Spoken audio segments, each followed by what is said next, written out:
Nesse vídeo eu vou falar para você, sem enrolação, mais de 10 pegadinhas que caem em natureza no Enem para você não perder nota à toa, porque muitas dessas questões são fáceis, mas como você nunca caiu nessa pegadinha antes, você acaba errando. E eu vou me focar em física e em biologia, não vou falar numa ordem específica, vou falando o que eu achar mais importante para você. Se você estiver mais interessado em química, minha sugestão é você dar uma olhada no meu vídeo Metade da Matéria de Química para o Enem em apenas um dia, que eu acho que você em pouco tempo tem um grande ganho.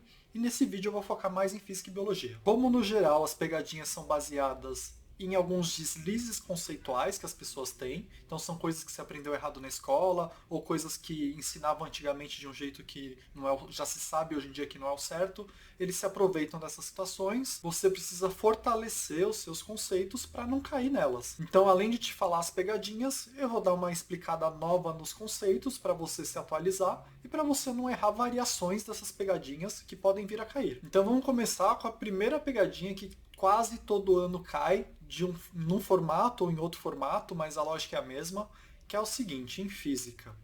Casacos, jaquetas, cobertor, edredom não esquentam o seu corpo. O seu corpo esquenta ele mesmo, o seu metabolismo produz calor e essas peças fazem apenas com que você perca menos calor para o meio ambiente. E esse tipo de questão cai o tempo todo, pode às vezes ser numa casa com parede, janela, porta, pode ser casaco, pode ser edredom, mas você tem que entender a matéria de um jeito que você nunca vai cair nessas pegadinhas.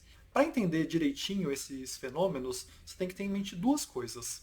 A primeira delas é que a transferência de calor só acontece por três formas. A primeira delas é a condução, que é por contato direto, e no geral você evita isso com isolante térmico. O isolante térmico que mais cai no Enem é o ar, e se você está usando, por exemplo, um edredom ou uma jaqueta grossa, é exatamente isso que ele faz para você não perder o calor. Ele cria uma barreira de ar que atua como isolante térmico, e por esse ar tá no edredom ou na jaqueta, ele fica parado lá, ele não fica circulando, então você não tem essa condução entre o meio externo e você, então o calor do seu corpo não é dissipado para o meio ambiente. E a lógica é a mesma para quando você está fechado dentro de uma casa, você tem dentro da casa um monte de ar parado, como as portas e as janelas estão fechadas, você não tem essa troca de ar, e como o ar é um isolante térmico, você acaba ficando quentinho na sua casa. Mas a sua casa não está te esquentando. Você que está esquentando a sua casa ao produzir calor com o seu metabolismo basal. A segunda forma de transferência de calor é a radiação, e a gente está falando de ondas eletromagnéticas que vêm do espaço, principalmente do Sol, e quando essa onda se encontra com uma molécula aqui na Terra, existe a chance de ser produzido calor. Esse é o mesmo fenômeno, por exemplo, de um micro-ondas. E em relação à radiação, eu tenho um vídeo sobre ondas eletromagnéticas que eu te conto tudo que pode cair no Enem. Depois desse vídeo você pode dar uma checada para ficar sabendo mais sobre isso. E a terceira forma de transferência de calor é a convecção, que é quando acontece a circulação ou do ar ou da água e a camada de cima, que costuma estar mais fria, desce e a camada de baixo, que costuma estar mais quente, sobe. E isso acontece porque na parte mais quente as moléculas estão mais espaçadas, então a parte fica menos densa. O que é menos denso sobe e a parte de cima mais fria, menos espaçada, é mais densa, desce. E aí acontece a circulação. Essa circulação a gente também fala que é uma forma de transferência de calor. E isso também cai direto no Enem, principalmente em questões que te perguntam assim, em que lugar se deve colocar o ar-condicionado? Como o ar frio tende a descer, se dá preferência para colocar na parte de cima o ar-condicionado. Como o ar quente sobe, se dá preferência para colocar na parte de baixo o aquecedor. Dessa forma, você promove a convecção e o ambiente por completo vai ficar ou frio no caso do ar-condicionado ou quente no caso do aquecedor. E a outra coisa que você tem que ter em mente para não errar nenhuma questão com esses conceitos é que a temperatura é uma medida indireta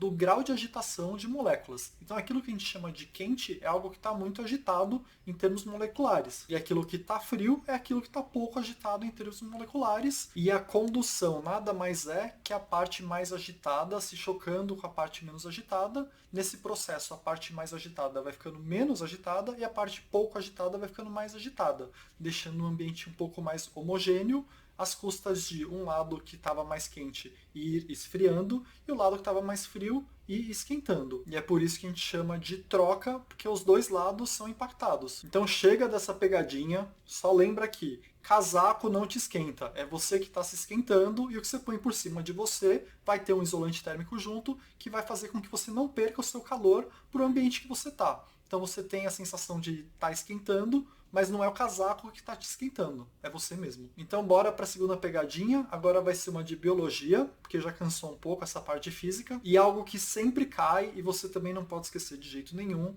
é que entre os seres vivos atualmente no planeta Terra não existe um ser que é mais evoluído que o outro. O ser humano, por exemplo, não é mais evoluído que uma bactéria, não é mais evoluído que um inseto, não é mais evoluído que uma planta. Todos esses seres vieram de um primeiro ser, um ancestral comum, e foram submetidos ao mesmo processo evolutivo, a seleção natural, para chegar até onde estão agora. Então todos foram selecionados e sobreviveram até o presente momento. Algo que você pode falar é que um ser é mais complexo que outro, porque aí você tem dados para falar sobre isso. Você pode falar, por exemplo, que um ser é mais complexo que outro, porque tem mais genes que o outro ser. Você pode também falar que um ser é mais complexo que o outro, porque tem mais tipos de células, mais tecidos diferentes, para conseguir sobreviver ao seu meio ambiente. Mas você não pode falar que um é mais evoluído que o outro, porque os dois passaram por esse processo todo, e que um precisou de menos inovações evolutivas do que o outro. Então um é mais simples do que o outro em termos moleculares, em termos genéticos, em termos celulares. Mas o sucesso evolutivo é o mesmo entre você e uma bactéria. E esse é um dos principais conceitos que você tem que saber para a natureza. Também cai todo ano. E em um outro vídeo meu, eu falo de forma mais aprofundada sobre o tema evolução e falo sobre árvores filogenéticas para você entender direitinho esse conceito de ancestral comum. Então você pode dar uma olhada lá. Mas vamos agora para outra pegadinha, porque ainda tem muitas nesse vídeo. Nós temos uma tendência a acreditar que quanto mais inteligente um bicho, um ser, um animal, mais próximo dos seres humanos ele está em termos evolutivos. Mas isso não é verdade, em especial quando a gente fala de polvos. Os cefalópodes, do filo molusco, tá bem na moda, caiu no último Enem, e eu tinha falado um pouco antes do último Enem, um dos vídeos, que cairia polvo, porque teve um documentário que ganhou o Oscar fazendo um estudo sobre o polvo, que é muito interessante, inclusive, se quiser dar uma olhada. E é um animal que é muito falado porque é um animal extremamente inteligente. Mas essa não é uma característica para dizer se um animal está mais perto ou não evolutivamente dos cordados. Então a pegadinha aqui, para você ficar esperto, é, apesar do polvo ser muito inteligente, ele não está mais perto do ser humano do que uma estrela do mar, por exemplo. A estrela do mar é do filo Echinodermus, e os equinodermos estão mais perto dos cordados do que os moluscos estão dos cordados. E você tem que saber isso para a prova, e você tem que saber o motivo deles estarem mais perto. E os motivos são dois. Primeiro, que os equinodermos são deuterostômios, o que quer dizer que o ânus deles é formado antes da boca, que nem o cordado. Todos os outros filos, a boca é formada antes do ânus. E aqui a gente está falando, lógico, em termos embriológicos. No momento que tem o blastóporo forma, para os equinodermos e cordados, o ânus. No caso dos outros filos, forma a boca. E o segundo motivo dos equinodermos estarem mais próximos dos cordados é que eles têm um endoesqueleto mesodérmico, e os outros filos não têm. No geral, quando você encontra um esqueleto em outro filo, ele é um exoesqueleto, por fora, como os insetos. Então foram duas pegadinhas de biologia, vamos fazer uma pausa em biologia e voltar para a física, para a quarta pegadinha do dia.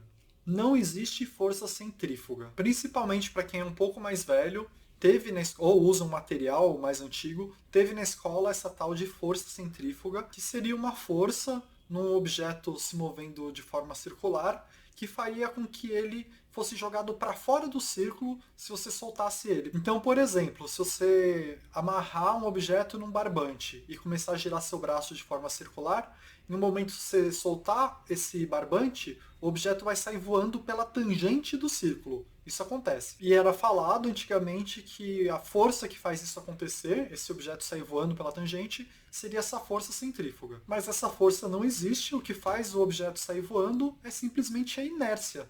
A cada ponto do círculo ele está sempre tentando ir na direção que ele está naquele ponto. E tem uma tração puxando ele para o movimento circular. Se você elimina essa tração, ele simplesmente continua no movimento que ele está naquele ponto que você solta o barbante. Então essa aparente força centrífuga é na verdade uma pseudo-força. E para você não cair em pegadinhas relacionadas à força, é bom ficar alguns conceitos um pouco mais claros para você. Existem apenas 4 forças fundamentais, sendo que principalmente 2 delas são cobradas no Enem e as outras 2 são ignoradas. As 4 forças fundamentais que existem são gravidade, força eletromagnética, força forte e força fraca.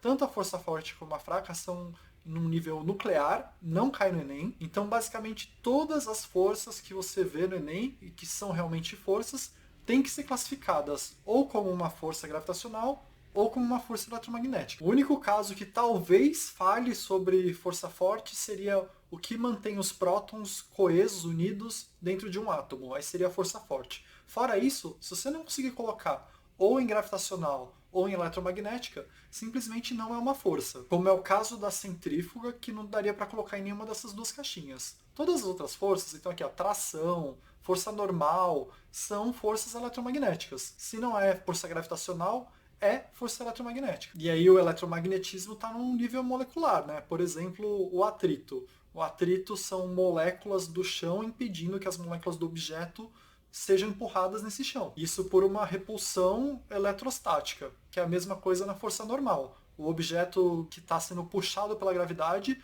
não está entrando no chão, porque tem uma repulsão eletrostática do chão em relação ao objeto. E no caso da tração, é uma força de atração eletrostática das moléculas que estão na corda, por exemplo, que estão presas umas às outras. Então se lembra disso no Enem. Qualquer força que aparecer lá, ou é gravitacional ou é eletromagnética. Se você não conseguir de forma alguma explicar que é uma força eletromagnética e também não é gravitacional, muito provavelmente não é uma força. Então vamos aproveitar que eu falei de atrito e falar de mais uma pegadinha agora sobre atrito. O valor da força de atrito não é fixa. Primeira coisa que você precisa ter em mente é que existem dois tipos de força de atrito, estática e dinâmica. E por incrível que pareça, a força de atrito estática é variável. A força de atrito estática é aquela força que está agindo contra a força que você coloca num objeto e que impede esse objeto de andar no sentido que você está aplicando a força. Então você está aplicando uma força, mas o atrito está impedindo esse objeto de se movimentar. Essa força de atrito, chamada de força de atrito estática, ela vai variar conforme a força que você coloca, enquanto o objeto está em repouso. Então, às vezes, você precisa pôr pouca força, às vezes você precisa colocar muita força para conseguir iniciar o movimento desse objeto. E essa força de atrito vai ser idêntica ao tanto de força que você está colocando, enquanto o objeto não se move. Por isso que a força de atrito estática, ela varia conforme a força que você coloca.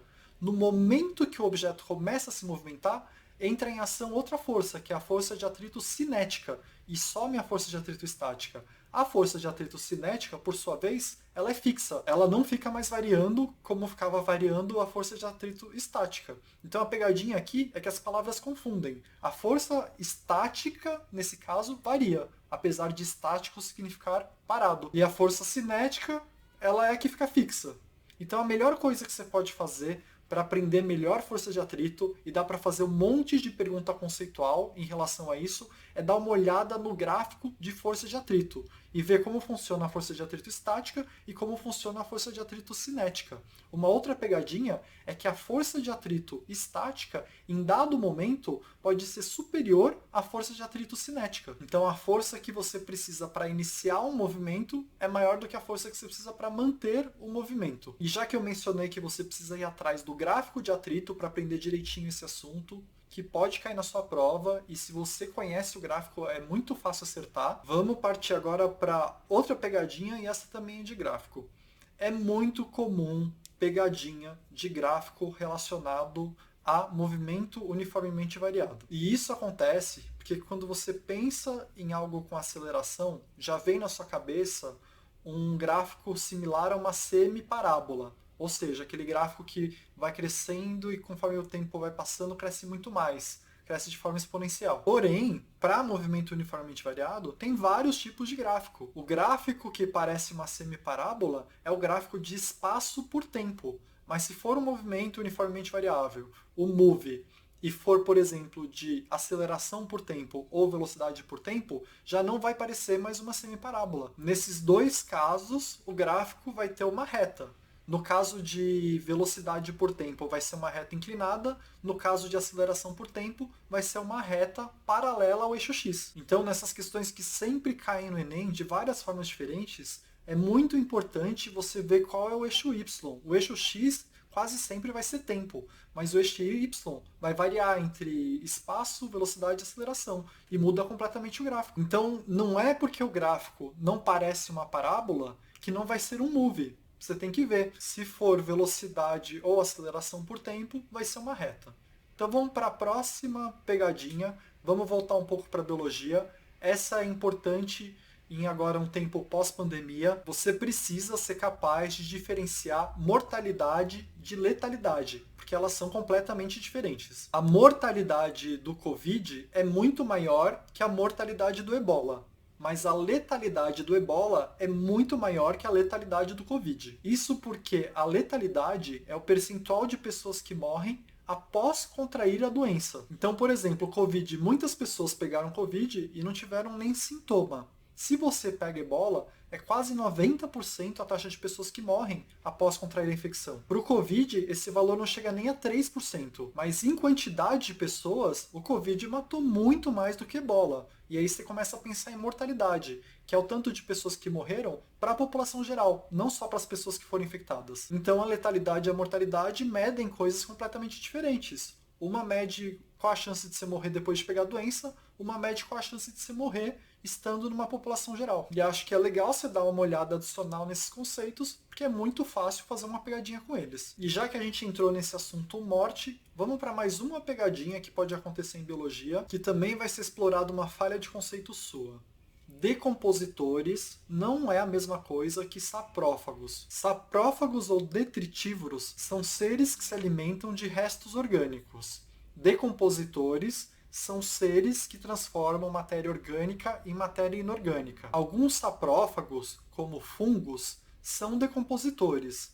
Alguns saprófagos, como animais, não são decompositores, porque eles não conseguem transformar matéria orgânica em inorgânica. Então eles são consumidores também. Então, apesar de todos eles se alimentarem de restos orgânicos, de matéria morta, você precisa ter a ciência das nuances dos termos para não cair em pegadinha, porque também é muito fácil fazer uma pegadinha com essas diferenças. Então bora para mais uma pegadinha, também de biologia, e essa afeta demais quem é um pouco mais velho, quem estudou por material antigo. Quando me ensinaram evolução, se falava de Lamarck e de Darwin, e você basicamente tinha que conhecer em detalhes ambos para falar na prova que Darwin estava certo e Lamarck estava errado. Então as pegadinhas naquela época eram assim: escrever sobre Lamarck como se parecesse Darwin, escrever sobre Darwin como se parecesse Lamarck, para confundir um aluno.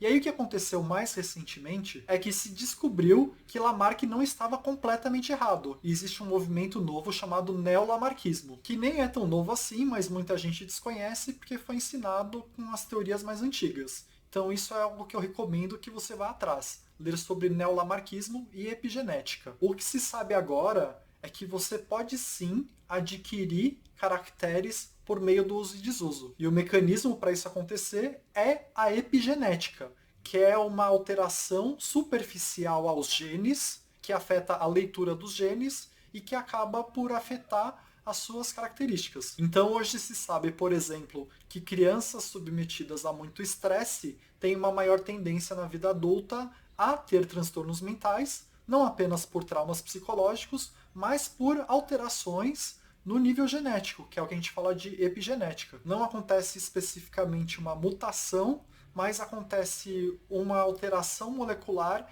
que impede certos genes de serem lidos da forma que eram lidos antes. E essas alterações podem sim ser passadas para a prole também, então se constitui como um novo mecanismo de evolução. Então é algo que vale a pena você dar uma estudada, que pode cair na prova. Então vamos para mais uma pegadinha. Essa aqui eu caí algumas vezes na minha vida e agora eu lembro para sempre. Em genética, quando você for calcular a chance de um filho ter determinada doença, ou ter uma cor ou ter outra cor, você precisa ficar atento quando tiver um alelo letal envolvido. Normalmente as contas dão sempre assim, né? 25%, 75%. Se tem um alelo letal envolvido, e esse alelo, por exemplo, é letal de forma recessiva, na hora de calcular a chance de alguém herdar algum traço, não vai ser mais uma chance de 1/4 ou 3/4. Vai ser 1/3 ou 2/3. Porque 1/4, por ser recessivo letal, não vai participar da conta. Então vai atrás de como calcular herança no caso de alelo letal. É fácil achar isso.